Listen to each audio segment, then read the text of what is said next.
অসম চৰকাৰে 1 টকাও আমি আগবঢ়াব নালাগে যদিও মই 1 কোটি টকা থৈছো কিবা কাৰণত দিব লাগে বুলি কিন্তু মই চেষ্টা কৰিম যাতে সেইটোও দিব নালাগে মানে আমাৰ যাতে কোনো এক্সপেন্ডিচাৰ নাথাকে তেখেতে আহি ইয়াত পাৰফৰ্ম কৰাৰ লগে লগে ইমান দিন যেটো শিলঙৰ এডভান্টেজ আছিল আমাৰ ইয়াৰ লৰা ছোৱালী শিলঙত গৈছিল শিলঙৰ লগতে এতিয়া গুৱাহাটীও ডেভেলপ হ'ব as a platform for global artist আজিৰ দিনটো সেই ফালৰ পৰা অসমৰ বাবে এটা গুৰুত্বপূৰ্ণ দিন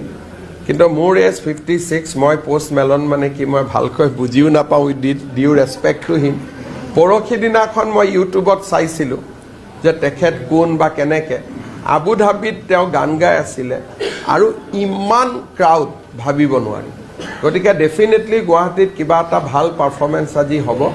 আমি শুভেচ্ছা দিছো কিন্তু আমাৰ আৰু তো মানে তেনেকুৱা চোৱাৰ কাৰণে আমাৰ বয়সো নাই গতিকে আমি চাব না যাও কিন্তু বাকি আমাৰ ইয়ং জেনাৰেশনৰ লৰা ছোৱালী আজি ডেফিনেটলি যাব অসমত অলপ পজিটিভিটি হক ইতিবাচক চিন্তা হক মানুহবিলাক সবৰ মাইন্ড বিলাকত ফ্ৰেশনেস হক পোষ্ট মেলন শোটো ভাল কৰি হৈ যাওক আমি তাকে কামনা কৰিম ডক্টর হিমন্ত বিশ্ব শর্মা আসলেতেই বোঝে না বস্তুটা কি আপনারা বুঝাইয়া দিবেন আর এই ভিডিওটা যত পারে ততই শেয়ার করে দিবেন কারণ